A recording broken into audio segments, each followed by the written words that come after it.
Cuyahoga County Committee of the Whole meeting for Tuesday, April 23rd is now called to order.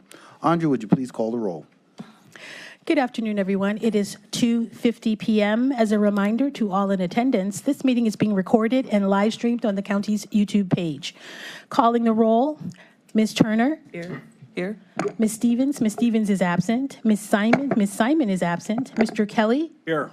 Mr. Miller. Here. Mr. Sweeney. Present. Mr. Byrne. Here. Mr. Gallagher. Here. Mr. Schron. Mr. Schron is absent at the moment. Ms. Conwell. Present. Council President Jones. Here. You have a quorum. All right, thank you, Andrea. Has anyone signed in for public comment?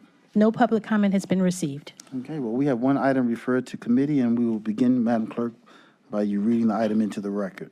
Resolution 2024-0129, making an award on requisition 12232 and authorizing a lease agreement bearing contract with Cleveland Superior LLC for lease of space located at 1801 Superior Avenue in Cleveland for the period July 1st, 2024 through June 3rd, 2041, in the amount not to exceed $91 million, which includes but is not limited to rent, initial capital expenditures, management fees, utilities, operating expenses, and a general contingency amount.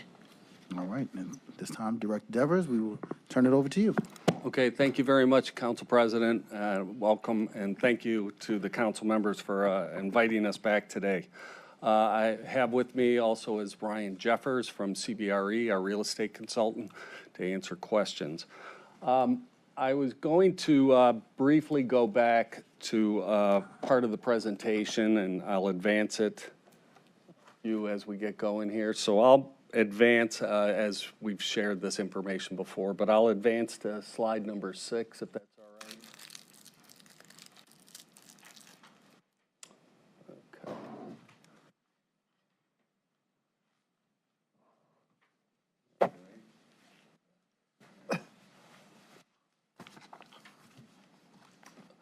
Okay, well, I'll start us off at the current project overview. So the top ranked proposal was 1801 Superior Avenue. For the BOE, our intent is to move all of the admin offices to 1801, the lower level, floors 1 and part of floor 2. We're going to continue the main operations at the Halley Warehouse. We ultimately will be vacating the Hughes Building at 30th and Euclid. This really meets our needs in regards to early voting expansion and the ability to park up to 630 vehicles. With the excess space at this move, excess office space for BOE led to a review of the HHS needs. Our intent is to have HHS occupy the parts of the second floor, all of the third floor. Ultimately, we'd like to come back to this body at a later time to discuss Virgil Brown, but either potential sale, leaseback, or some other capital financing to rebuild that facility. We're looking in the future to bring back to this body also to acquire a 350-plus car parking spaces immediately west of Virgil Brown, and ultimately increase the use of community partner locations. We look to exit 4 leases that will be expiring over the next 3 years. And then ultimately, we're looking to vacate the Jane Edna Hunter building.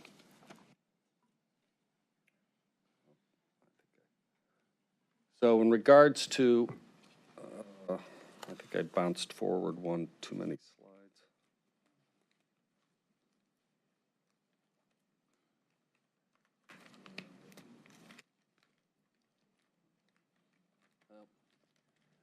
Okay, so I have a little bit of a different presentation here. The one that's in the queue is a little different from the one that's in your, I think, in front of you right now. So if you'd like, on page 7 of the slides that are in front of you, until we can get the other queued up on the screen. On page 7, it talks about the operational outcomes. And the key thing here is to expand in-person voting facilities and line queuing that are safe, indoors, and ADA accessible. Expand parking availability on-site, 630-plus vehicles. That's a 1,200% increase in what's currently available. And then there's also convenient street parking. Also, we look to improve the facilities for BOE and HHS, better working environment for employees, purpose-built for current needs of those two groups. It's to increase visibility, enhance the public access, and then the potential for flexibility for future growth and consolidation. That would take us on to page 8 of the presentations in front of you, council members. And we'll be back up online on the screen in a second here, but I'll have Ryan go over the projected cost breakdown. Hopefully you have that in front of you, page 8. Great. Hello, Ryan Jeffers with CBRE. Thank you again for letting us present today. As you heard, Director Dever just outlined the operational outcomes that, most of which were really goals of the project and our endeavors. And we're pleased that this project is able to accomplish those. We're also pleased at the cost implications of doing the project. So what we were asked in the last meeting when we met with the committee of the whole was to talk about a breakdown of the cost of the project that council is being asked to review and approve, which we've provided for you here in this table. It's important to understand as you think about this and you consider this, that the $91 million number that is in the legislation is a comprehensive number that covers 17 years of occupancy at the facility. There are projections in that number for the cost to occupy and operate the building. There are projections of inflation in that number that we think are conservative in the market, and it is over a 17-year window. So that $91 million really does cover a comprehensive figure for you, of which the rent is just about $49.7 million. That is the rental number that is outlined in the lease to be paid to Cleveland Superior LLC. That rent is what you will think about when you're trying to evaluate what you get in the space, the investment that's been made in the building. I know we'll talk about that a little bit today. But that is the rent that is paid over a 17-year window to the ownership of the building. The other costs in that $91 million include a projected spend of $10.3 million in utilities. That's a utility pass-through. That's based upon actual usage. So that is not a profit center for the ownership of the building. That is just a pass-through based upon the electrical or the water or whatever usage these agencies would have in the building over 17 years. And that's a industry best practices estimation based upon the uses in the space in 200,000 square feet over 17 years. If you were to put that same space anywhere else, you would have comparable utility spend, if not more, because of the fact that we are achieving a consolidation for the Health and Human Services agencies with the project. The operating expenses that were outlined in that memo include $19.9 million of costs that the owner will bear. Oh, here we go. Now we're on the screen. Costs that the owner will bear to operate the building. These are, again, not intended to be profit centers. These are pass-throughs to the tenant for the costs to run the building. You can see actually on the upper right of the slide that's up now on the screen, and I believe in front of you, what this entails. You've got everything from real estate taxes to building insurance, maintenance and repairs on building systems, landscaping, snow removal for the parking lot. I won't list them all, but rubbish removal, heating and cooling in common areas, things of that nature. These are all a part of that $19.9 million estimate. Again, these are pass-throughs to the tenant. These are the landlord using staff or third parties as appropriate to affect the maintenance of the building. They're the kinds of expenses that would be incurred in any other building that was occupied over a 17-year window by the county for these uses. There's another estimate that we've made here to try to give you a full number of $9.7 million that covers the cost of the county's own staff that'll be helping to maintain their space in the facilities. And this is primarily going to consist of custodial and security teams. So we've used an estimate here that's reasonable, again, over a 17-year window, projecting inflation for what those expenses would be at the building, but that never passes through ownership. That's just an internal cost to the county. We had it in the estimate because we were asked for a comprehensive number in order to show a complete picture, which we wanted to do.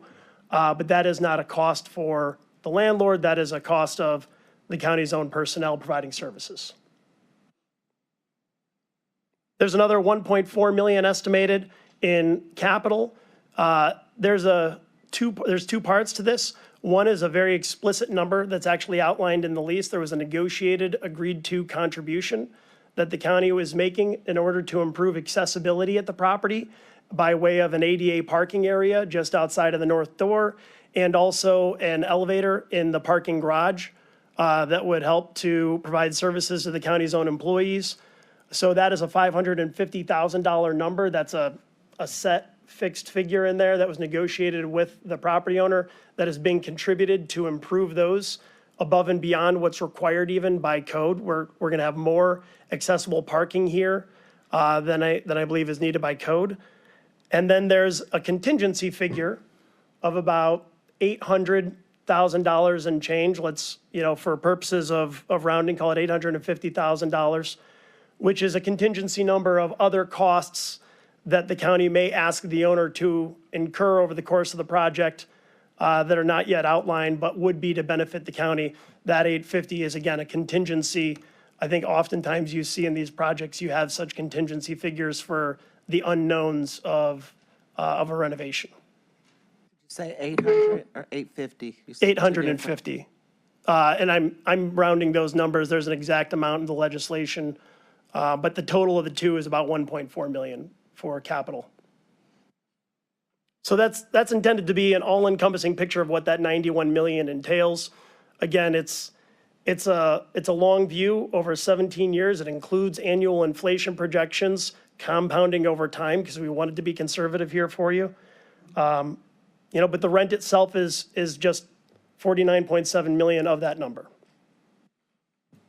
I'll pause there for a moment. Any questions? Mr. Chair, on that point, for the rent, out of the rental payments, will BOE be charged back?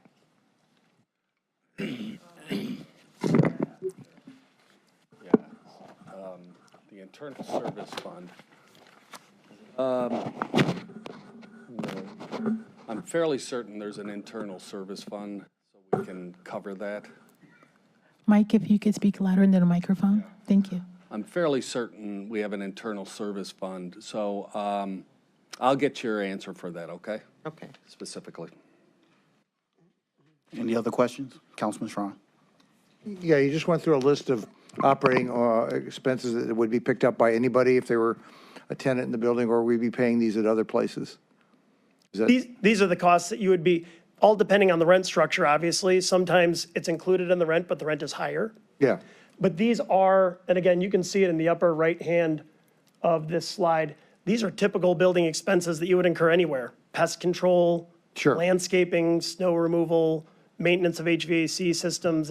These are typical expenses. so I assume that snow removal and landscaping, those are all taking place on the ground floor. Is that a pretty good guess? So is the tenant who is also in the building, are they sharing these expenses? These are pro rata for the building square footage, yes. Okay. The proportion that's calculated in the lease is based upon the total square footage of the building, not based upon who occupies ground floor. So, Because that tenant would still be driving in that parking lot. That's my point. Walking on those Yeah, sidewalks. that's my- They still share in those costs. so what we're looking at is basically 3/4 of the cost of what, 80%. no, Yes, okay. yes, Yeah, you're- yeah. yes. Yeah, okay. Yeah, so they're picking up 20% because they're a higher floor probably than, I guess, than lower floors are at a premium. Is that why? Just for curiosity? No, it's just based upon square footage, Pure Councilman. square footage, okay. Yep. All right, so 100% of these costs are on a shared basis with the other tenant. Yes, yeah. the way that they are charged back to the county is only based upon your percentage of the bill. For the square footage? Okay, all right, thank you. Councilman Marty Sweeney. Thank you, Mr. President. Gentlemen, it's always a pleasure. Just questions that come to me as the councilperson from the general public and other entities. Why not purchase the building? Because it's been talked about, the owner paid 12 million or 13 million. It was up for sale for 12 million. And now I'm hearing through other folks that it's not for sale. Can you just tell everybody in the world what's the process went through? Was it, and why aren't we buying it? Because it seems like it could make sense for the $13 million, but you're going to tell me why it doesn't. We evaluated it, absolutely. It was a question that we had as well. It's fair to say that when the original request for proposal process started, it went out seeking facilities with the intent of a lease, but once 1801 was identified as the best option functionally for the uses, we did explore that with Cleveland Superior, the landlord, and it was an economic answer. Basically, the figure in order to acquire the building and then taking into account what the county would have to invest out of its own pocket to improve it to the condition that the landlord is doing for us. Yeah. And then the costs to occupy and maintain the building over time. We evaluated over comparable windows. We actually thought about it over periods of 10 years and 15 years. We ended up at 17 for a couple of different reasons. But, you know, these operating costs don't go away. We are able to get the landlord to make an investment in the building that is significant. It's not just about what they paid for to buy the building. They've obviously had carrying costs for the last couple of years, but I disregard those because that's part of the cost of doing business. But when you look at what they have done that are lasting improvements, for example, replacing the roof on the tall portion of the building, which they have done in the last 2 years, which has a lasting value, as well as the investment that they're planning to make as part of the negotiated deal, they're going to be investing a significant amount of money in this property that the county would otherwise have to come out of pocket with in addition to whatever it bought the building for. So it was a purely economic decision to pursue the lease as compared to a purchase. The total investment by the landlord would have been in the range, or is in the range, I'm sorry, of $25 to $26 million of investment in capital. Again, I'm not even including carry costs because I consider those a part of their business. When you look at the rent that you pay over 17 years and you think about it in terms of today's dollars, it's $25.6 million as compared to the 25 to 26 they're investing. Yes, they do get a return on this over time, but the amount of investment they're making in the building is comparable to the present value of your contribution and rent to them, which means that it's a good deal for the county. And through the chair, that's why we hired you, to be able to tell us this. Those are a lot of words that I have to absorb, but my simple mind has, what dollar amount was the purchase price for the county to move forward with purchasing it during negotiation? Was there a purchase price? That purchase price would have been north of $22 million. And through the chair, when another entity or two, the number being thrown around without validation, was 12 or 13, when it was, because it was going to another entity, or two, I guess, were. There were other users who had looked at the building in the past, yeah. So is that number wrong, the 13?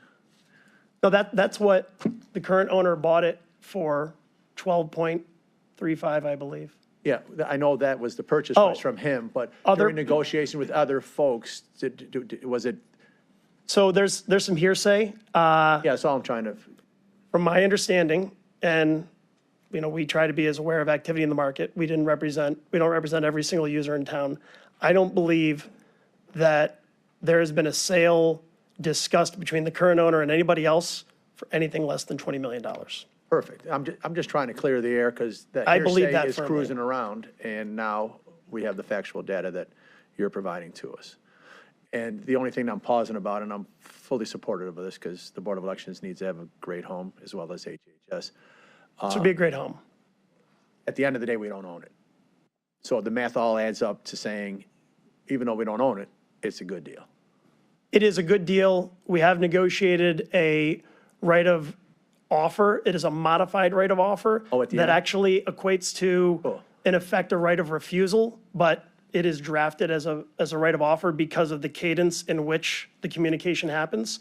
That is a part of this deal. There is an opportunity for the county to acquire the building during the course of its term if this landlord were to ever try to sell it. And through the chair, that's the final piece of the puzzle that I wasn't able to explain Okay. when it comes from my constituents, and that just even ties it up better in a bow. So thank you. Thank you, Mr. President. Just to follow up on Councilman Sweeney's thought, difference between renting and buying, at the end, you can sell it and get, if you buy it for 22 million, you can sell it for at least 22 million at the end of the 17 years. Is that factored in as well and considered negligible? Was that? So when we did our math, we always thought about residual value, which is exactly what you're hinting at there. What could you sell it for? What would that mean? What's the risk of the ownership? So you own an asset, there is a value there. What that value is, we have to use a little bit of our crystal ball to try to project, right? So we can't tell you that it's zero. We can't tell you that it's infinite. It's somewhere with a reasonable projection. We took a reasonable residual value on the building when we looked at it and we ran these financial models and we made that comparison. And the lease still resulted in a better outcome. And I will tell you, in our view, lower risk to the county in terms of the upfront investment. Right now, you've got an owner who is going to be putting in 8 figures on your behalf to improve the property, not only in the interior, but also in that garage. And that is a risk that they are taking on. That scope of work is theirs to own. The county doesn't have to do that on its own in this. It gets to rely upon that group. Now, there's still things the county will have to do in terms of relocating personal property and getting the space wired and everything like that. That's all part of a normal, typical setup. But this also puts the risk on them in order to get the space ready and the property ready. You said you have a right to refuse or to purchase within the 17 years if they try to sell it. So if they And any decide to- renewal options, yeah. So if they decide to sell in year 16, and they ask whatever dollar amount they ask for, do you then purchase it or you have the option to purchase it? Is that what You you're have the telling me? option, but if, for example, an unreasonable number is offered, then, and the county would recognize that as being an unreasonable number, then the county would have the opportunity to decline. And if the owner went to market and was able to secure that number, that the county thought was unreasonable, my apologies, then the owner would have the right to sell it. But if the owner would go and negotiate a deal that was more competitive and more compelling, that's where I say it's a right of offer because of the cadence of the communication. So let me But they pause have to for a come back to the county at the lower number and reoffer it. And that's where it's interesting, and that's what effectively becomes a right of refusal. So if So the let market me- doesn't bear that price, I'm sorry, Councilman, go ahead. No, I just want to make sure, as Councilman Sweeney said, we want to keep up with you. I think what I'm hearing you say is in that 16th year, they make a strange offer, so to speak, or unreasonable offer. We decline. They go to market and get that number, then it's okay. We didn't want to buy it. We said it was unreasonable, but it appears it was not unreasonable. The market was willing to bear it, and they were able to sell it for that. But And you've if got a very nice sufficient amount of time to make that assessment. But if they go to market and try to sell it for, and get an offer for less than what they offered you, they can't sell it. Is No. that what you're saying? They would have to come back to the county. They would have to come back to. And that gives the county another opportunity, and hopefully at that point, the county will have determined on its own what it thinks is a good, fair value. We could match the offer that they received. That's right. Okay, that makes sense. All right, Councilman Dale Miller and then Councilwoman Yvonne Conwell. So, thank you, Councilman Gallagher. Council President, and to Ryan. Is there a provision where at the end of the lease, we get an opportunity to buy it? So what I just outlined is the option that's in the lease.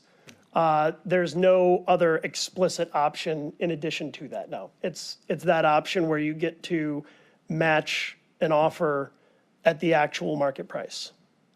So if, And there's always the opportunity to approach the owner directly outside of the lease.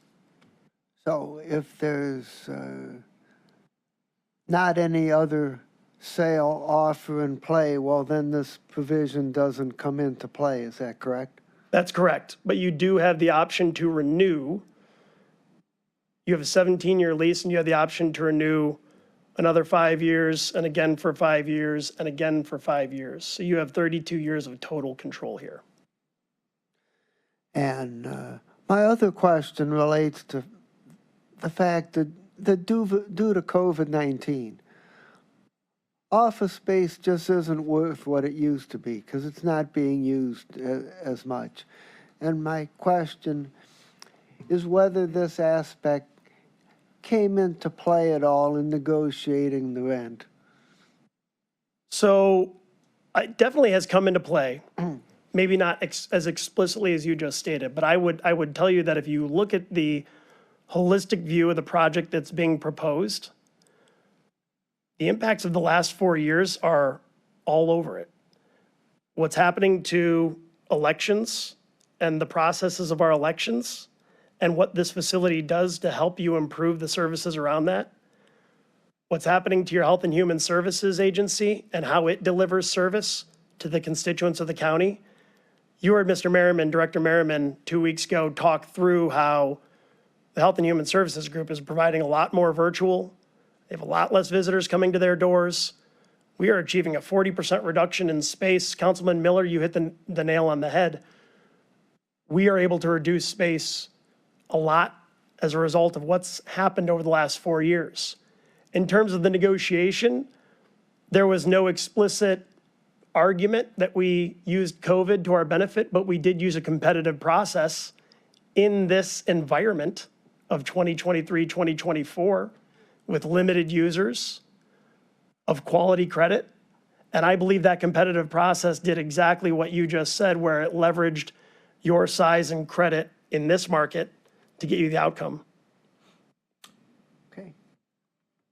No further questions at this time. Thank you, Mr. Chair.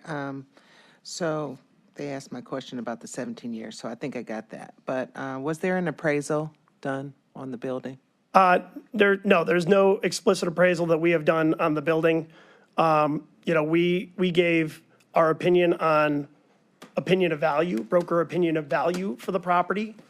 But there was not an explicit separately commissioned appraisal, nor do I know that necessarily when you are giving a competitive analysis against other options and you're seeing what other options there are in the market, I don't know that the appraisal gives you any more information than that process. Personal opinion. I am not an MAI appraiser. Have we done, well, this is a side note for the other day, have we ever done any appraisals on any of the other buildings that we may have leased before we went into business with them? So that's a question you can answer later. In terms of the shared tenant participation in this building, and there being the top floor with the other tenant, if there is any kind of issues on their floor that may come down and impact ours, who is responsible for the cost of the repairs? Are you thinking, just so I Say understand, a a leak? leak, elevator, you name it. So if there's a leak that comes from above, and this might be a great question for the law department to give a more specific answer to, but that is not the same thing as building maintenance and operation. That's more of a liability and an insurance claim matter that is handled depending on whose fault it is. So is that the fault of the tenant above? Is it the fault of the landlord for not maintaining something properly? That question needs to be answered, but it is not the fault and the responsibility of the county to correct that if an issue was caused above, because that's not a typical building maintenance item if it's coming from their premises. Can we have the law department check into that? Okay. Because BOE, I mean, we're making this move. And I don't even know how long they've been at the site that they were at. This is hopefully a place that they're going to rest Yeah. beyond 32 years. So I can't imagine if, some leaks or anything causes any kind of damage to on election day or anything like that. Yeah, I'll tell you that I'm pretty pleased to be telling you that you've got a building that you're talking about who just had the roof replaced over the majority within the last 2 years. So I think that's a pretty great comment to happen. understand. But things happen. That's right. This We is a have long period of tornadoes in time. Cleveland now. Yeah. Things happen. Understood. Other question. So elevator's a little different, but it's a shared, of course, it's going to be shared by everyone. Is there any particular agreement that is set up just for the elevator should go out of whack, since it will go to the fourth floor as well as our levels? Are we sharing costs? So the costs of elevator maintenance are proportionately borne by the tenants, same as the other costs of the building. Elevators are key building systems, just like HVAC and anything else. So that maintenance gets proportionally shared. Again, it's roughly an 80% number that is passed through to the county. Those elevators are shared. There's 2 banks in the building, one in the center, one in the east. And, the tenants, the other tenant and the county would be using both of those elevators. We're looking at different options on signaling and sounding in them, but generally speaking, we will have the ability to secure the county's space from the other user and vice versa. Those elevators, though, would be shared and the costs would be proportionate. Okay, so that is one of the questions. So the other tenant will have their own security and custodial. How are we keeping the election floors safe? Will they have access to that portion of the building?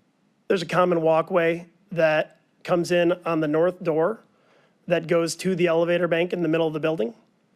And then there is a lobby on the east side that goes to the elevator bank over there. And mind you, there's also stairwells, emergency stairwells at both points. So both the county and the other tenant would have access to those, but that tenant would only be permitted to have access into common areas. So will they have keypads? How are we keeping the election stuff safe? I don't know how the doors will be. That's the intent, is BOE will be very secure in their space. And I'd like to also recognize that the chairperson of the county Board of Elections is with us, Henry Curtis and Tony Perlotti and Tony Gallagher also, and David Merriman, the people that will be utilizing the space. But yes, the intent is individual locked area, so it's secured space. It'll be the same thing with the HHS folks. Their space will be locked down so that no others can go in there.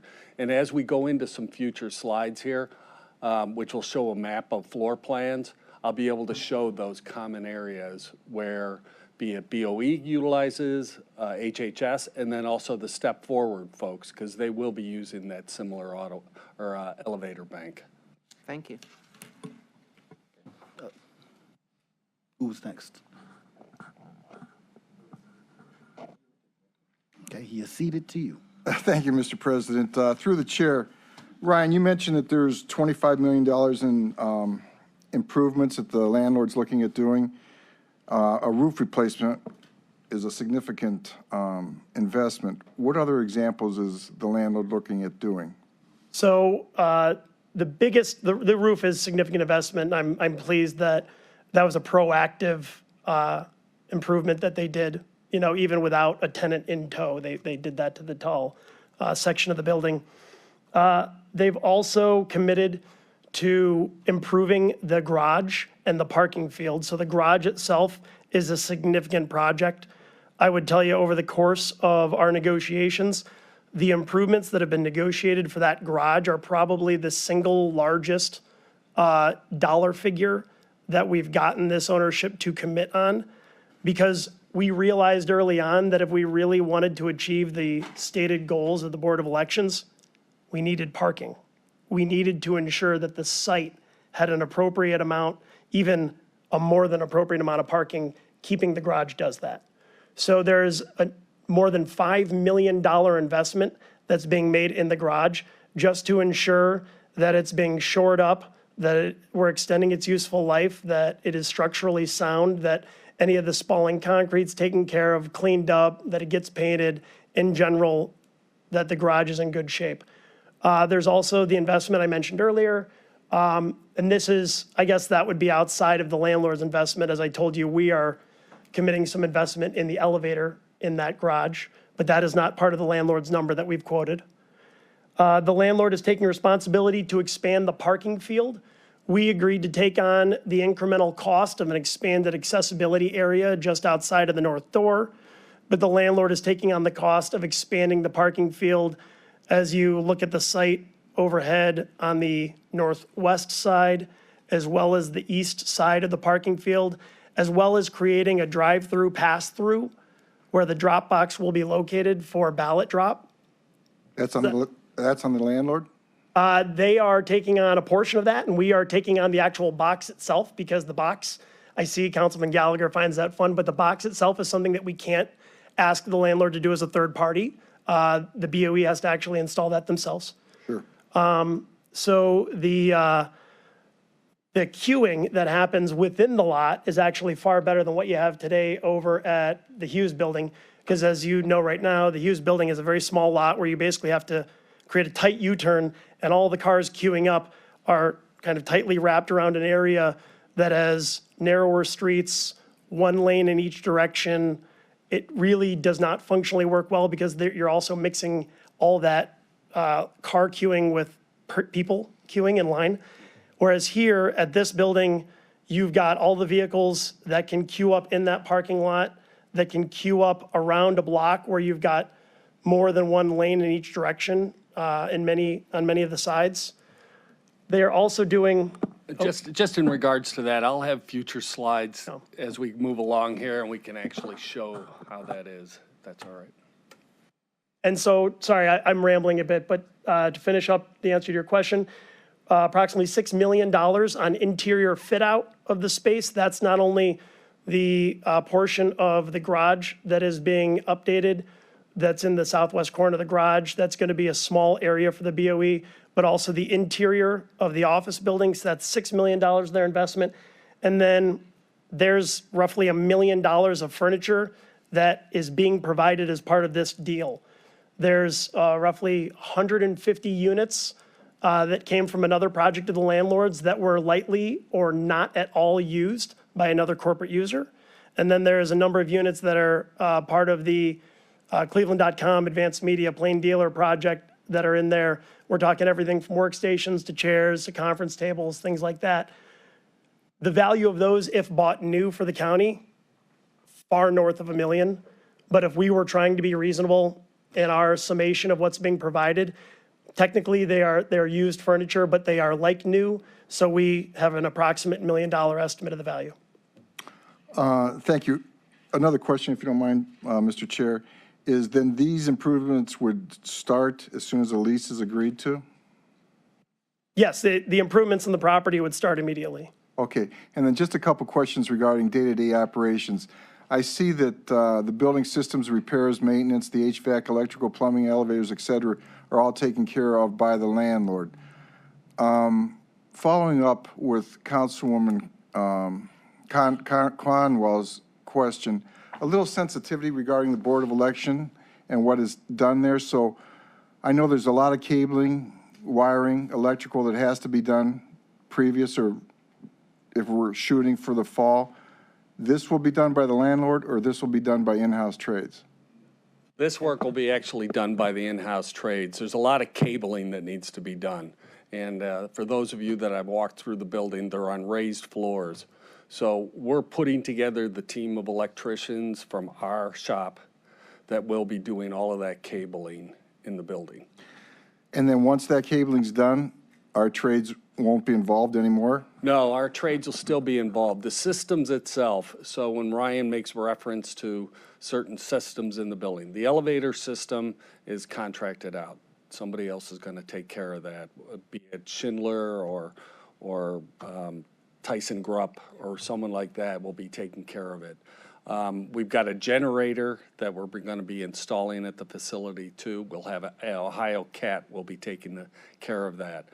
When we do some light, if we do any type of, say a program changes within the next few years and we have to do some light build out of the building, that's where I intend to utilize the county trades, be it electricians, carpenters, plumbers, if there's some bathroom fixtures that need change out.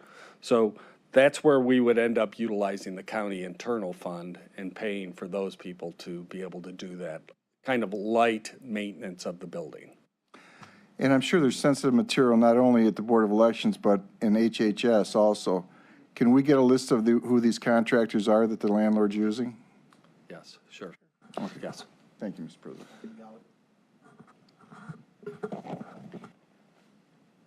So we're 80% of the 100% on costs of, how do we know that? Do we see the lease of the other tenant? Well, we are 80% of the building. Well, wait a minute. Did we see the lease of the other tenant? We have reviewed the lease of the other tenant. And this is built into their lease? We only pay 80%. The other 20 is born, and I'll tell you exactly what it is. Their lease number, their rental rate is higher than yours significantly because those costs are baked into their rent. Okay. So 20% is deducted from the costs. What's their cost? I would not be at liberty. I know that your number is significantly lower when you add everything in, but I don't know that their cost would be something that I'd be comfortable putting out there. Let's say it's 20% of our cost. Yeah. So that's $580,000 a year. Total income, 3.480 million per year to the owner from rent. And are you deducting it? You're doing the math. I'm just going Are you on deducting rent. out their expenses? Just going on rent. Okay, Just going on rent. okay. So that's 49 million. And you keep saying, well, they're putting 10 million into the garage or? The garage is going to be on par of about 5.7, Okay. right around there. Not a big risk. As you said, they're taking a big risk. They're not taking a risk, zero on this. I don't know that I would agree with that statement. What's the building we now know, they got it for 13, 14? 12.3, 12.35. 12.35. We signed this lease. What's that building worth? I would have to, Add 49 million is what you'd have to do. that's not true, Councilman. You would look at, if you were really asking me as an investment, you would look at the net operating income of the building. I'm asking you to sit in my seat. Yeah, you would look at the net operating income of the building in a single year. You would not add up the total rent because that total rent over time gets discounted to present value, which is why I gave you that number.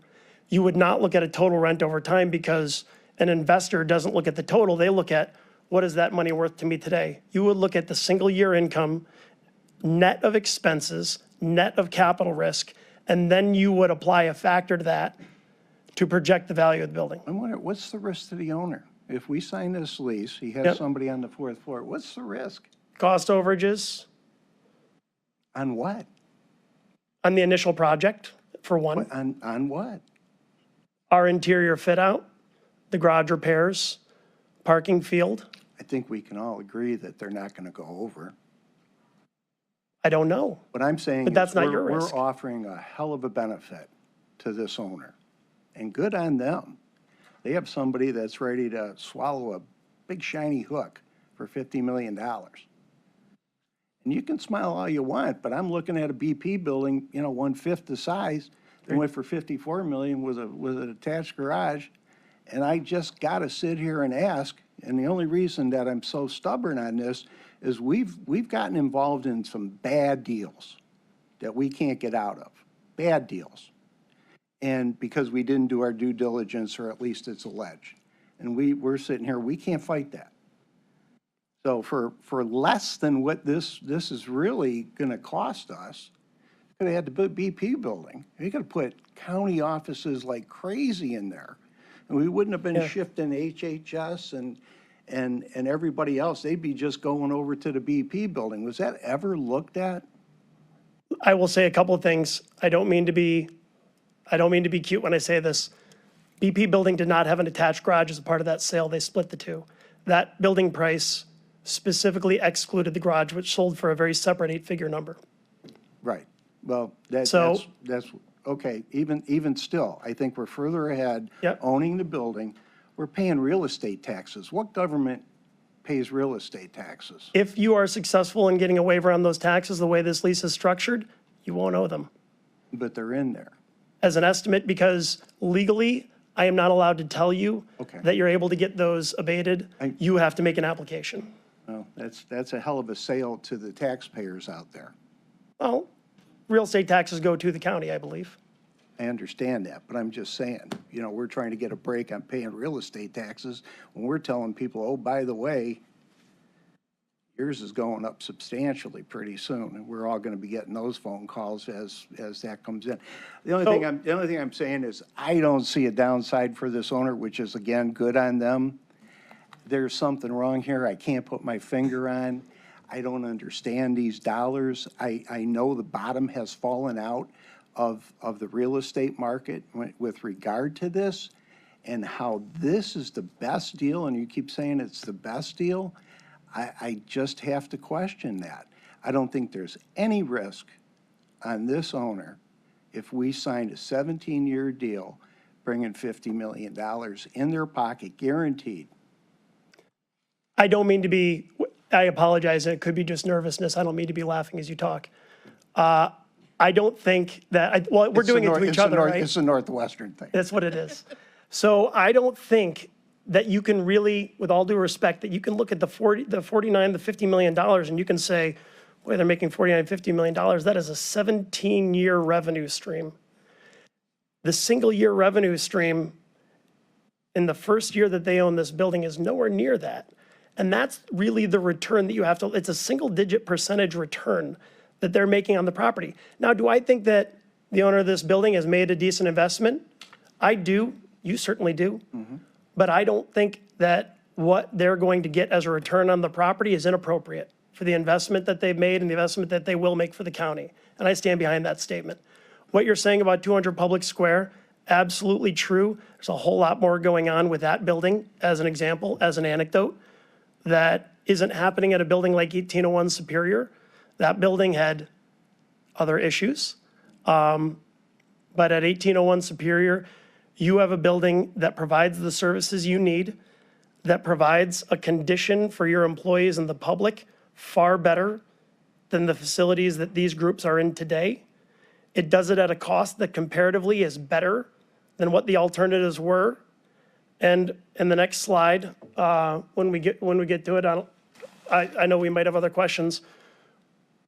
We're talking about not only delivering improved services and improved facilities for your people and for the public, but also doing it at a benefit of overall cost.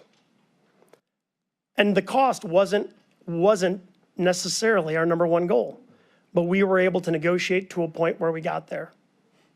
Well, I'm still going to wait for the build new to suit, which I know is not your business, but I'm interested in that because I think Board of Elections is a specialty, and to build a suit instead of moving walls and everything else and worrying about a garage and why we're putting an elevator in somebody else's garage is beyond me, beyond me, beyond me. I don't care the cost. It's beyond me. It's crazy. And again, I go back to who negotiated this? Was it our law department? It was a combination of the entire team, and I am a Who's the a significant member of that. Okay. You can Who's put that with on the me law if you'd like. department? There was a number of us involved in the negotiations. The law department obviously was a lead as part of our team. All right.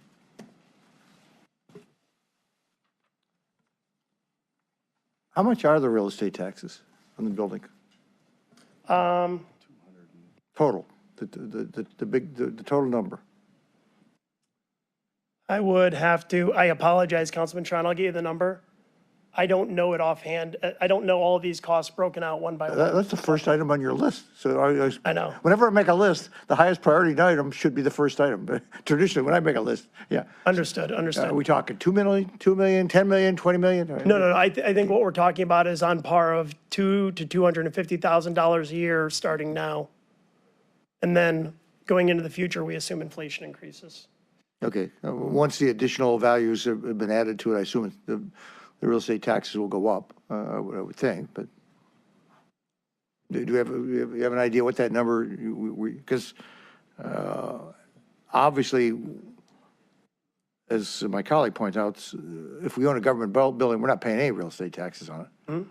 So that's money that comes right off the top if it's a building that we own, as opposed to being embedded.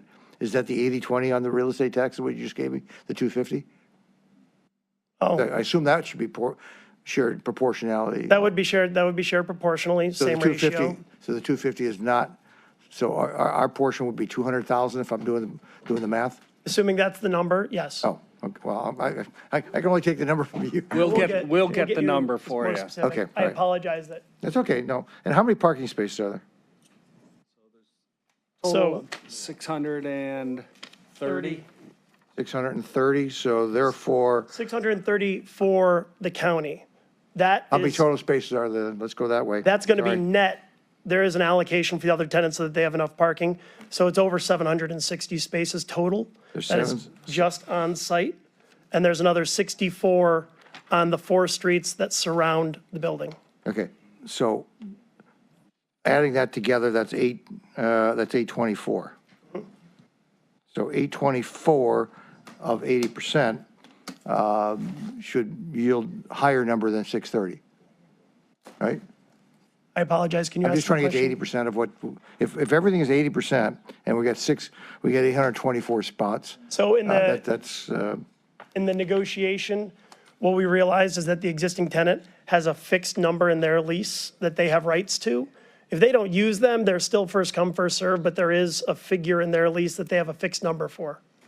So the 630 that we're showing you in the presentation is net their fixed number. If they're not using any on a certain day, then your number is north of 630. But 630 is your bare minimum. okay, so, but it's still not, our bare minimum seems to me it should be at 660 or 670, so it's another 40 or 50 spots. That's a lot of spots during an election. I think today the Hughes Building has 65. Yeah, I'm not worried about what we have. I'm worried about. 48, I'm if- sorry. If everything else has been divided up 80-20, we should be getting more spots. We should be getting another 40 spots out of it. And that's, like you said, that's almost exactly what we got over at the other, not quite. So I've got a team behind me. They're crunching numbers now to make sure we give you the completely accurate numbers here. So what you Okay, just well- said, I'll find out. And Yeah, I was before just. this is over, I was just I'll taking have the it numbers for you. that I just heard 760 and 64, that comes up to 824. Real simple, 80% of that would be 660. That's it. So to give you the number, the tax is at 1801. The expectation would be 430 a year. So if you're doing 80% of that, that would be on the range of 320 to 330 a year. Wait a minute. 430 spots are available? I'm sorry, I was going back to taxes. I don't mean to be jumping Oh, I'm, around. okay, sorry about that. Okay, so it's 430 is the tax base. And so our responsibility would be roughly, would you say around 300? All that 80% of that, so 80% of that figure is going to be on range of maybe 330. Yeah, 300, yeah, okay. So that would be money that would go right in our pocket if we owned the building, in theory. If we owned a building, it would not be something we're paying to the landlord. And again, you still have the ability to file an application for a waiver, as I understand it, but I can't tell you that that's a guarantee. Yeah, well, I assume the schools will challenge it, as they would for any property of asking for an abatement, of which the majority of that money goes to the school, it doesn't go to the county. So the likelihood of them wanting to walk away from, and I can only assume that they would be abating it for the entire building, not just for our piece of it, but maybe not. So the tenant, the other tenant would be getting the benefit of our negotiating on that. And there is a net benefit of, well, no, actually, the benefit of any waiver is completely passed through to you. That's what Okay. we've negotiated. All right, so, But, there is the benefit too of the Hughes building being returned to private hands and the tax roll impact of that. okay, that's fair. There's some trade-off in Yeah, there. that's fair if we can, if we sell it for a taxable property, yes. Thank you. This time, we'll let you finish your presentation, and we'll hold all other questions till after you Okay, finish. that's great. So this slide that we have up in front of you now, which is the overall financial impact, this is a little bit more detail from the previous slide. Yeah. So we've got 3 columns here for you, and we were trying to summarize. The first column really represents a projection of what would your costs be if you were to maintain your current footprints and your current facilities, and you were to just repair and maintain those over the same window of time, a 17-year window. We can't say that it's a quote, do nothing, because you wouldn't leave these buildings for 17 years without doing any repair and maintenance. So there's a very moderate amount of that that's baked into that model. But that's the entire BOE footprint of 173,000 feet and the entire HHS footprint of 615,000 feet. All in, the average annual over a 17-year window is roughly $10.4 million a year to maintain those facilities going forward. If you were to take those same facilities and you were to simply try to focus on maintaining them and improving the interior spaces to modernize them for the benefit of your employees and the public, we're not talking about the same functional changes. We're not talking about a move that gets you the additional parking. We're not talking about anything that provides for a larger, safer, in-person voting area. This is just to keep the current facilities and improve the interiors of those. Well, once you've done that, even if we take the benefit of that investment and we reduce some of the operating expenses in order to account for it, you're talking about a $12.6 million average annual spend over that same period of time. So it's an incremental increase in order to try to improve these facilities and still not get the same operational outcomes. The third column represents what we're proposing here today, starting with the 1801 building and moving on to the other elements of this that you heard Director Dever refer to earlier. By providing the BOE its needed expansion to get to roughly 223,000 square feet at the 1801 building and the Halley building, by consolidating the HHS agencies into a couple of facilities into about 362,000 square feet, you're not only able to get all of this improvement on the interior space, again, for your people, for the public, better delivery of services, far better operational outcomes for BOE, and frankly, a more appropriate set of outcomes for HHS given how their service delivery has evolved. You've got a $9.5 million average annual spend over the course of that 17-year window. So it's a significant improvement in the cost structure. It was certainly a consideration in everything. The priorities were always try to improve the BOE operational outcomes, early in-person voting, give them the expansion they need. But we were able to do so in a way that actually results in a net benefit fiscally.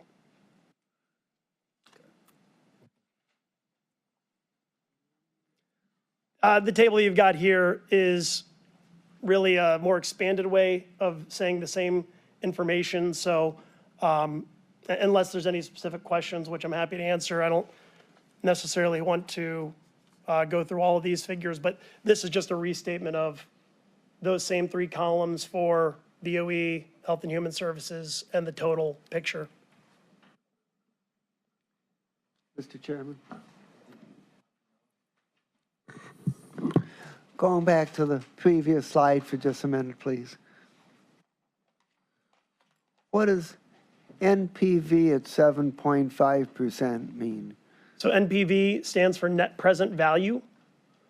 That is the calculation when you determine the value of something over an extended period of time, such as the rental stream at 1801 Superior, and you run a calculation to understand what the total impact of that is in terms of today's dollars.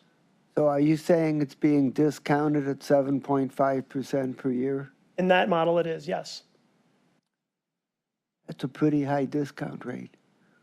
Given where the markets are today, it's not even the highest that we've seen in these models. At different times, that can fluctuate. 6 to 8 might be an appropriate range that you see in different times and periods. Okay, thank you. Okay, the next few slides are pretty much just a location overview of where this is located, and I think many of you are very familiar with the space.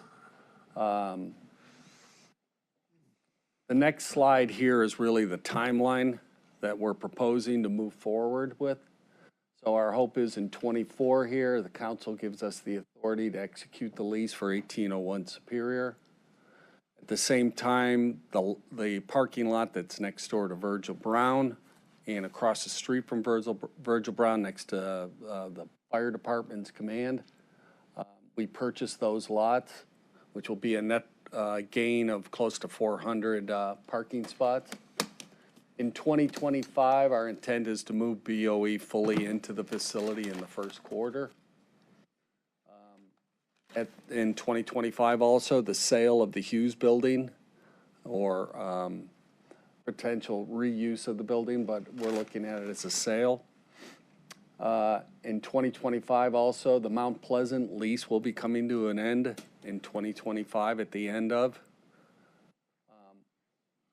Another item that we'll be bringing forward to you at a later time is in regards to Virgil Brown and the time frame. If we are going to bring the remainder of HHS into that facility and the rebuild of that facility. So we'd bring that to you for consideration, either a sale leaseback option or a capital financing mechanism. As you drift into 2026, we'd move the remainder of HHS into 1801. Those departments that would be moving into 1801. As in regards to Virgil Brown, our hope is to commence that build out in 2025, and then at that time is take all of those services that are currently in Virgil Brown, put them in the lease buildings and in Jane Edna Hunter, while we do the complete refurbishing of Virgil Brown. And then as you continue on for the next remaining years, as we ultimately move everyone back into Virgil Brown, the other leases from Old Brooklyn, Quincy Place, West Shore, those leases will be coming to a close. And then ultimately we will vacate Jane Edna Hunter. And the important thing about Jane Edna Hunter, and I brought it to your attention earlier, is the lots, currently we lease well over 300 plus parking spots next door to Virgil Brown, just east of it. And the owner has notified us that they will no longer be available. They will be developing those lots for, I believe it's residential housing. So we have a short window to continue to utilize those lots for now, but they will be going away.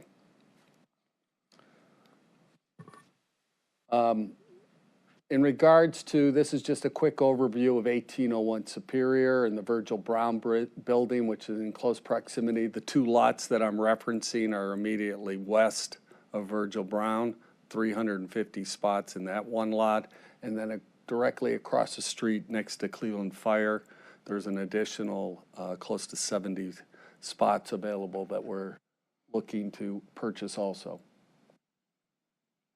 And I'll just say this, Sorry. Director, we're going to go to about 4:10 between your presentation and questions. So the rest of it is just really quick layout. This is the parking lot, what we're proposing, the improvements to it. So we're able to maximize parking at the facility. And then these additional shots are really floor plans of the space. This slide specifically, when there was asked about circulation in the building, there's a common area core of the building, which is going to be available for HHS, BOE, and also the tenant step forward. We do not see any problems whatsoever of commingling with the step forward group. And like I said, I have representatives from both the BOE and Health and Human Services here today to speak on that if you'd like. And then the remainder of these slides are really just floor plans of our potential layout in the building itself. So I could pause there, and if there's any other further questions or comments. Gallagher, down the line, Sweeney and Kelly. Do I recall you talking about offices in the garage? So I can go back a couple of slides here. Why would we do that? Actually, it's already conditioned space. The bottom floor of the garage was built out at one time for MCPC, a computer refurbishing outfit, rather large group here in town. That's where their offices used to be, and they used to do this refurbishing of the computers. So they've actually finished out half of or a third of the garage floor, which we are looking to actually utilize BOE for their mail-in voting process, mail-in ballot process, to come into that space. It is actually a very good area. So our intent is to bring the BOE folks into that space. Does any more environmentals have to be done to turn that into office space? No, because it was formerly office space also. And just in regards to the environmental, I've asked actually, I know I forwarded to you on Friday or so the draft of the report that we commissioned through Partners. And actually, I asked John Garvey from Partners to attend also, if you'd like to ask him any pointed questions on. Yeah, well, and thank you, but I don't need him right now. You keep saying how much better it's going to be. We assume it's going to be better. I mean, where we're at is horrible. What's the cost of redoing Virgil Brown? So the Virgil Brown rehab project, once again, 300,000 square feet. It hasn't been refurbished since back in the 90s. Just ballpark. So we're thinking $40 to $45 million. Okay. You keep going to my real concern. Why are we not hearing about the cost differential and the benefit from redoing all this and building new? And all the, in my opinion, poison pills of 250,000 a year in taxes and everything else. Are we going to get there eventually? Because I know last time, Ryan, you said that you guys are going to touch on that. Are we ever going to get there? So in terms of talking about building new instead of reusing the existing Virgil Brown? Did we do a study on that? Did we do a cost benefit on that? Did So- we look into that? At Virgil Brown, which is a building that you own today in fee. And as you heard Director Devers say, there's a few different options on how we would execute that rebuild. So there's everything from doing a sale leaseback to a financing mechanism. There's a few, you could self-finance it if you want, but I don't think coming out of pocket on that's going to be the best use of everybody's dollars at the end of the day.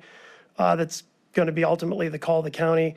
But that cost, that $40 to $45 million to renovate that building that you heard Director Dever mention, is comparable to building a new facility of the same size. And I'm not exaggerating when I tell you that that number would be north of $120 million. Brand new. And you would have to find a location for it that would be suitable for not only the footprint of the building, but also associated parking. It is extraordinarily expensive construction in really any market, not just Northeast Ohio in these days. You're talking to the wrong group. We've been dealing with the jail and the Justice Center. That's right. now, And we've also been dealing with the upfront costs of taking care of elevators that, God willing, in 3 or 4 years will not even exist on this earth anymore. So I understand the waste of money. Well, and I don't know that it would be wasted. I don't want to be using that word, but yeah. In a justice center, I'm saying, it's a complete waste of money. Oh. Complete waste of money. Okay. I mean, and we understand that. It's the cost of doing business and the cost of dragging your feet for over a year and a half, up to 3 years and all that. I won't get into that. So when we're worried about costs, it seems not a lot of people in this county are too worried about cost other than this county council. So that's why I keep harping on cost. And do we have anything outside of your expertise of what the cost of a new building would be for the Board of Elections and HHS? Build to suit, modern building, modern facility, keeping in mind, we got bit on the backside with that Halley building, where we had all kinds of promises at that podium that became untrue, which in some terminology would be considered a lie, where it was perfectly plentiful parking when it didn't turn out to be that, and that turned into a nightmare. So parking is very important, not to the jail, the Justice Center, but these facilities also. So I'm seeing a lot of work being put into flow and everything else. Do we do any work on what the cost would be and the benefit would be to not just the Board of Elections and their employees, but the citizens of Cuyahoga County, and a cost differential of what we're getting? Because I unfortunately worked in the beautiful courthouse for 30 years, and there is not a building on earth that's prettier than that, in my opinion, but it is not functional, as Virgil Brown has aged out. So did we do that? So we do know a cost. Now, a single campus with the entirety of Health and Human Services and use the BOE, word. we didn't Don't do. say campus. We didn't do that. I'm sorry. Sorry. But it's a single location with all of Health and Human Services and BOE, we did not do. That was not something that we thought. Would that not be important when we're looking at a collective total now of over $100 million? I think that we feel strongly that the Who's we? well, I'll say that I do instead of we, and Yeah, Director I'm Dever in can- agreement. I mean, we've talked, Who in the county is directing this? well, the Mike, Department of Mike, Public Mike, Works is, Mike, please, it's not you. Who's directing this? it is The Public executive- Works. The executive team? Well, we've been analyzing this prior to this I administration. remember a meeting with me and you way back. Yeah. Believe me, I know that. So And I would say that the BOE has been waiting for this to happen for a number of years. I'll And tell that's you, why- you're talking to the wrong guy, because back in the day, Greenspan and I were the ones trying to offer him a brand-new building, and they kept saying no. They Well, kept saying no. the point I'm trying to make I is, understand it's a your point. priority of the administration It's to the move it reason you forward. have those gray hairs. So Deborah, let me interrupt just for a moment. One, our time is short. I want all of my colleagues to weigh in. And we also, I believe Mr. Henry Curtis also has a presentation for us as well, an opportunity to speak. I'm not sure if he has a presentation. If anything, I was just offering them to offer comments because it sounded like you Right. wanted to hear specifically from the tenants, so We do. those people that would be utilizing the We space. do, so and we that's want to use these last few minutes to get everyone in. So let's move on. We'll, Sweeney, and let's keep it brief, gentlemen. Unfortunately, Kelly, then Thank you. Just, Councilman Turner. thank you, Mr. President. Topic that we talked about that's not your favorite is the parking. How many buildings do we have that have employees that have free parking currently? Roughly, I mean, 10, 20? No, I would think maybe about a half a dozen. Yeah, the maintenance garage, Yeah, a few of the lease facilities that are out in the suburbs. got it. So it's a smaller number. Thank you. And through the chair, when I saw this, I'm like, gosh, employees are going to have parking. And then it didn't happen. So I'm just throwing it out there as, no more hearsay. What's the game plan for employees to park at 1801 Superior? So we're still working on the plan. It is within the central business district. On the outskirts, Well, East 18th would be considered part of the central business. so absolutely it's on the outskirts, yes. It is. But I think it's an important discussion because right now, it's a much larger parking discussion. over at the HBG, Huntington Park Garage. Yeah. Right now, we are below market on what we're charging at that garage. So that's why there's saturation and there's. And it's in the not enough middle of the parking. central business district through the chair. True, true. But it's one of those things that I'm going to be bringing back because for me to make any adjustments to parking rates, I need to be able to share with you why, the issues we're having and make sure I have enough of a capital capital dollars available if I need to do any type of improvement to the structure, so. No, I'm good with just, parking's an issue for the employees. They would love free parking. It's a big parking lot, and Board of Elections is a little bit separate from us because they're county employees, but they have they're their own entity. So are they going to weigh in on the parking, or is that just strictly you because we own the we're leasing the property? Well, they can weigh in on the parking. I mean, the issue is somehow we're going to need to be mindful of these parking lots are going to need maintenance. The one that's going to be next door to Virgil Brown, 350, 400 parking spots. That's ultimately a burden for us to be looking at into the future. Yeah, and through the chair, just when my initial glance at it, I was like, oh my gosh, this could be really cool for the employees. But after talking to you and your team, it's a global parking thing that you're trying to work through. And I just look forward to participating with you and your team to have an opportunity to explain to the employees. Because right now, Huntington is brutal. Yeah. I'm getting clobbered with those calls. Oh, so am I. Yeah, we're not, it's just a reality. And I told you from the get-go through the chair, your job is not easy. And I want to help you, but I want to be able to answer the questions. And through the chair, I would like to have the Board of Elections come up, and I want to participate in that discussion. So I'll just yield now, and when they come up. Councilman Kelly? Thank you, Mr. President. So today, when Councilman Miller and I went over to 1801 with Mr. Dever and did that tour, some of the plans that he was showing us, I had some concerns over, and so maybe it'd be best if I just met with Director from BOE and walked through with him so that he can explain that, because we're not going to have time to go over that right now. All right. Councilman Turner? Yeah, it's just redundant. Along the lines of what you mentioned earlier, I wanted to hear from the board president. I want to thank Mr. Dever and Mr. Myers for going out with us on Friday. I enjoyed the tour, helped me see in real time what we're discussing here, as well as thanking Director Perlotti and Deputy Director Caliker for that time that you spent with us. But yeah. Let's have him come up. All right. Thanks. Thank you. Mr. President, members of the board, thank you. I'm Henry Curtis, Chairman of the Cuyahoga County Board of Elections, and I stand here on behalf of my colleague board members and the fine staff at the Board of Elections in support of the resolution that's before you. I think we've heard from the presentation the need for a modern facility in which to conduct elections in this county. To Councilmember Conwell's statement, we've been in that building since 1987. I believe you had a question about that. And we've been at the former Halley Warehouse now for about 20 years. And so over that period of time, we've seen major changes in election administration based on technology, based on state law, where we have a lot more traffic at the Board of Elections due to no-fault early voting and vote by mail.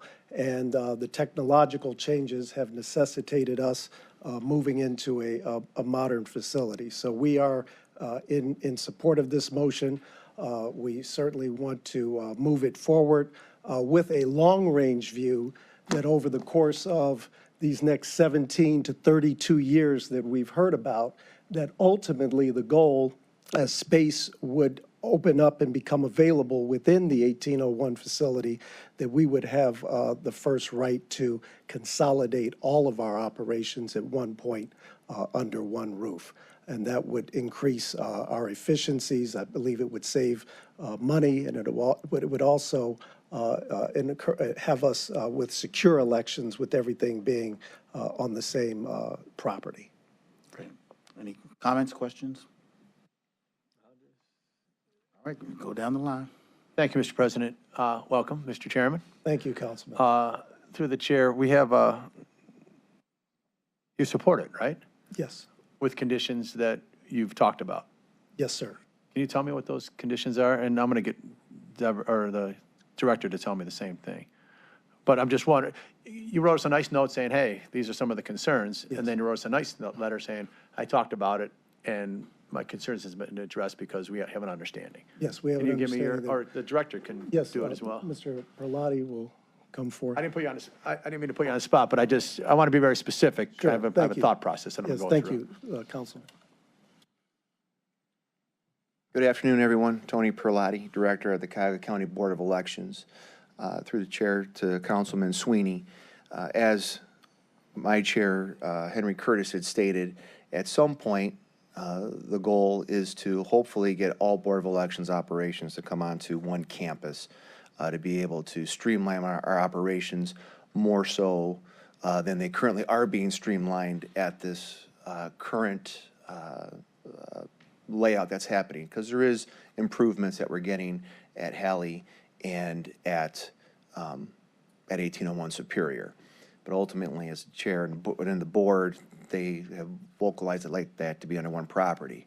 Additionally, looking for some infrastructure improvements at the Halley warehouse until that can happen. Primarily, a lot of it with power. Increase the power source that we utilize for the scanners on the second floor, have county electricians come in, look to see what do we need to do to make that work a little bit, have more efficient, not popping breakers all the time, and a general refresh, as we've heard. We've been in that building, I think, since 2002 at the Halley warehouse, and that's where we will continue to tabulate election night results. And so it's on that second floor of the Halley warehouse. That won't happen in 1801. And like in a presidential year, we have all the national media outlets coming. And so want to spruce that up a little bit so it's better reflective of what our county is. And thank you. I want to be very specific and through the chair, just a kudos. I talked to the mayor of Brooklyn.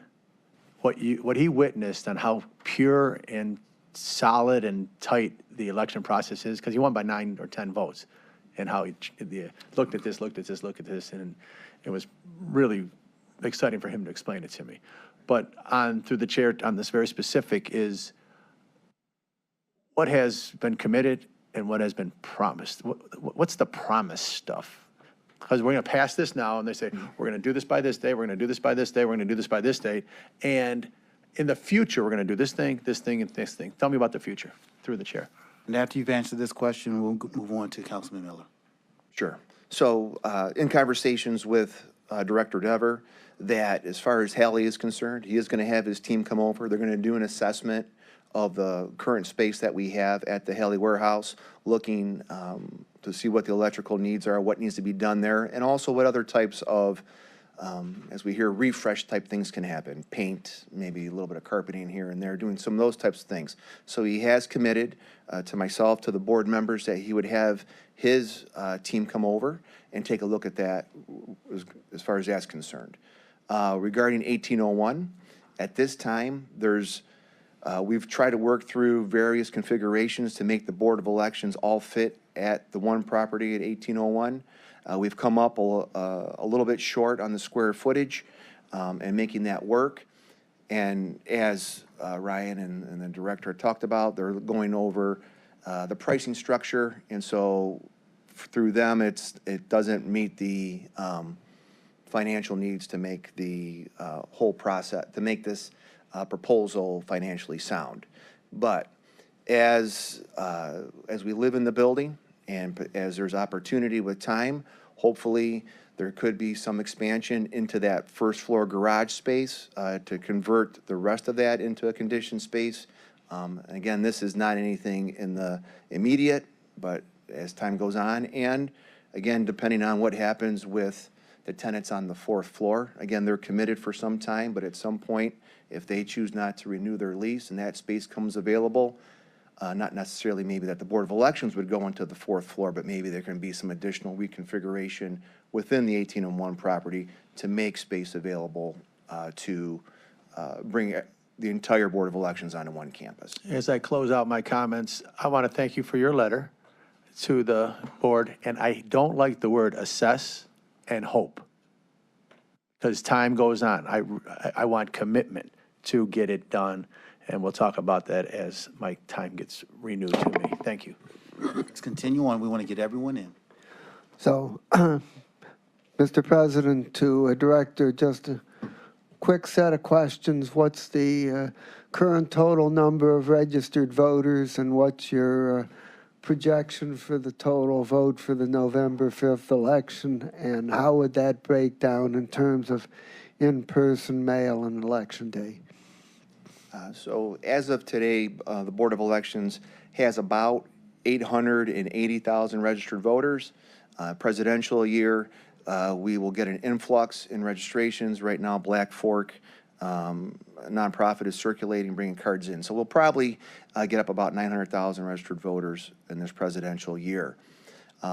We would expect in totality somewhere probably in the range of 70 to 72% of registered voters will vote in this upcoming presidential election, looking back at the last 3 election cycles.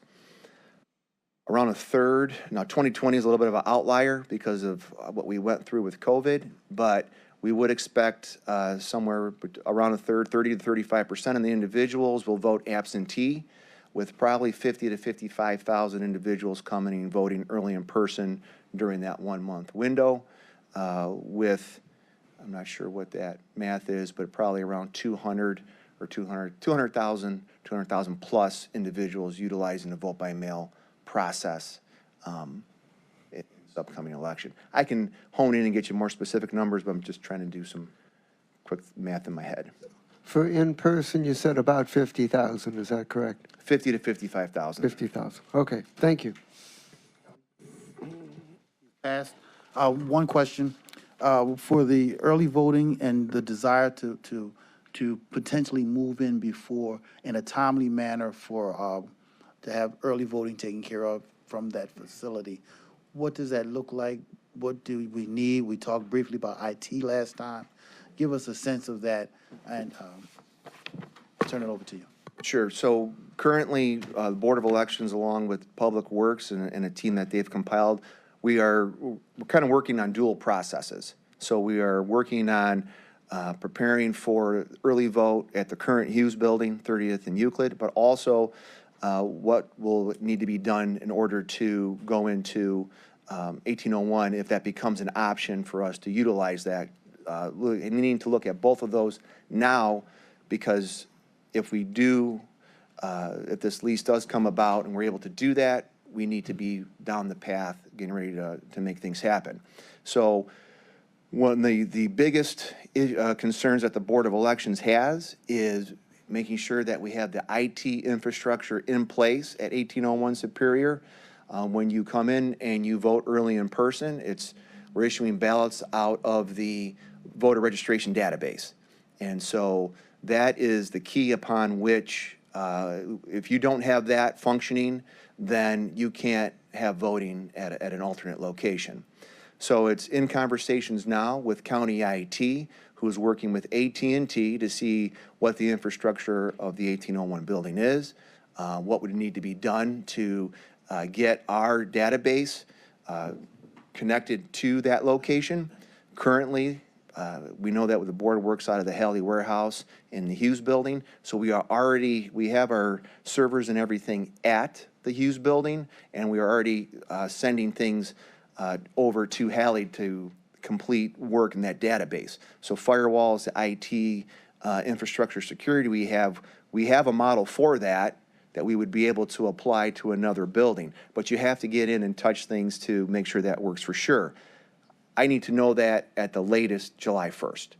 And because that's the amount of time then that we need to, if I know that I have the IT connectivity, then we can spend the next month, continue on with the electrical work, the infrastructure, the advertisement, working through the flow of the voters going through. We already have a tentative flow plan of what the setup would look like, and it would just be going through it and making that work, bringing everything over. So that's the critical deadline that we have is July 1st. And if we don't have an answer at that point, then voting definitely will happen at 2925 Euclid Avenue. Gotcha, okay. Councilman Gallagher. The problem that we have is we're dealing with people back in the day that you weren't here, that made decisions that you're now trying to rectify, which we tried to do at least twice, but I'm going to say 3 times. 3 times we were told, at least twice we were told, no, everything's fine. Couldn't understand it then, don't understand it now. But I do not feel that it's important for us to push the pedal to the metal and make an even serious, worse mistake if we're not completely sure. So July 1st and all this, that's arbitrary. That's arbitrary for this election. In my opinion, we could have had you a new building, modern facility, everything, not worrying about power and everything else. Just that concern and question with Hallie is something that we should never be dealing with. We should have been in a brand-new building for less the cost, for what you needed, with the proper things that you needed, power, to provide the services that you provide to the county electorate. And you're not able to do it because we got ourselves, listen to the experts at the time who are no longer here, and look where we're at. We're dealing with these old 150-year-old buildings, and it's almost impossible. I know this building's a little newer and whatever, but I don't want to make that big mistake. We've made too many, and I don't want to make it. But the offer was there numerous times. We almost begged, and they told us no. So. Okay. So I would have we been there at we that still time. we still have more questions. And I'll just open this up to the floor. If there's still more questions, do we need to hold this legislation? Just give a sense. Do you need to gather more information, or are you ready to Just on that make point. decisions today? Just on that point, the due diligence is vitally important. That's what we're paid to do. But the more we hold it, the less likely it'll be the July 1st. And the critical, some people have opinion, no, July 1st, stay where they're at. My opinion is, if we can give them this opportunity, we don't have to risk disaster. So that's the question Okay, I think thank we you. have to do. Thank you. You're welcome. We want to I hear have just from everyone. If you One have real questions. quick question. We Thank want you, to Mr. make sure you get your questions answered. I appreciate If you that. have questions, then we'll ask them. If you don't have, then that means you're ready to vote. I appreciate that, Mr. President. Real quick, just for clarifications, Mr. Pilati, you said you need to know by July 1st. Mr. Dever, do we know how long it will take if we have the information by July 1st to do the cabling and everything necessary? Yeah, I'm, for the electricians to get in there, for the locking mechanisms, because we got to be able to lock down the space, it's going to take me 6 to 7 weeks of work. Okay, so walking back from that. Now, Tony, the specific need is about having that AT&T connection. So it's a very important thing. So in totality, I think I need as much time as possible. So if we gave you 8 weeks, that pushes us to the end of September. And when does early voting start, Mr. Pilati? This might not be correct. It's either August 8th or August 11th, but it's in that range right there. And what needs? Sorry, I think October. not till October. October. I was going to say, well, we got an answer then if it's Really early August voting. 7th. So the only other challenge is I'm working on dual paths right now. The current facility we're at and potentially where we may end up. So I'm trying to negotiate leases at the current facility, parking leases. Parking is our issue more than anything else. So I'm trying to secure those parking leases at 30th and Hughes, and I'm having challenges with it also. So I just wanted to make sure I give you everything I know about my current situation here. Mr. President, just very quickly, my only hesitancy is if we run this through too quickly and we run into issues when it's time to vote. It is a presidential election year. There's going to be much more of a demand, I would think, potential voters and so forth. We want to make sure that everything is in place and ready to go. Any possible challenges that we can think of beforehand, if we could address those or bring them to our attention, would be greatly appreciated too. You're in a everywhere there at the board's in a difficult position. I know that I'd like to get it done. I just don't know if we've got the time and the comfort to accomplish it. Thank you, Mr. President. Councilman Gallagher. Again, it seems like there's members of the council that want to move forward, which is fine. But the perfect example of what I've been saying about going too fast, the parking at 30th, we were promised it was there, it wasn't. And now you, Michael, are having quote-unquote difficulty getting those leases renewed. That's what I want to avoid. We were not told the truth back then. We're dealing with it now. And we still are ignoring the juxtaposition of building new as opposed to this or any other lease. If council wants to move forward, let me tell you right now, I told you so. Just in regards to the point, 30th and Euclid, that entire Euclid corridor is evolving from 10 years ago, maybe when there was a proposal brought forward. Understand. Where parking is now going by the wayside because there is residential, Understood. there's other businesses, there's commercial going on there. It's much like what's happening at 40th and Euclid. I So understand. we're losing those options. I understand, but my point, Mike, is we were told back when we did this that the parking was there and ample. It isn't, it won't be, and we're going to pay through the nose because, number one, we don't own it, and you're having trouble redoing the leases because I'm sure someone wants to build something there. Again, going too quick, we keep stepping on our toes. Okay, so what we're gonna do is there are still many more questions. We're gonna hold this until our next council meeting. Good call. We're just gonna hold it. Okay, all right. Thank you. We'll look forward to seeing you at the next meeting, Committee of the Whole. Council President, I want the record to reflect that Councilmember Schron is in attendance. He's been here since 3 o'clock. He's been here for a while. I know. I thought it was a 3 o'clock meeting. Sorry, I screwed up. I didn't realize it was 2:30. All right, at this time, all meetings of the Cuyahoga County Council are open to the public under the Ohio Open Meetings laws.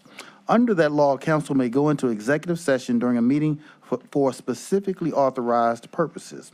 During executive session, council confers outside of the hearing of the public. Council may not make any decisions about any matters in executive session. All decisions are made in public. This afternoon, the council will go into executive session for the purpose of discussing collective bargaining matters and pending or imminent court action. During this time, our live stream will be down, and we ask all those not specifically needed for the executive session to remain in council chambers. Council members will convene in the adjacent Committee Room A and will re-enter the meeting once the executive session has ended. Is there a motion to go into executive session for the purpose of discussing collective bargaining matters and pending or imminent court action? So move. Second. Probably moved and seconded. Lot of seconds. Will the clerk now call the roll on the motion to go into executive session? Ms. Turner? Yes. Ms. Stevens is absent. Ms. Simons is absent. Mr. Kelly? Yes. Mr. Miller? Yes. Mr. Sweeney? Yes, and Sonny Simon's here. Thank you. Mr. Byrne? Yes. Mr. Gallagher? Mr. Schron? Ms. Conwell? Council President Jones? Yes. The motion carries. All right. The ayes have it. We'll adjourn for our executive session meeting.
The meeting is adjourned. We will reconvene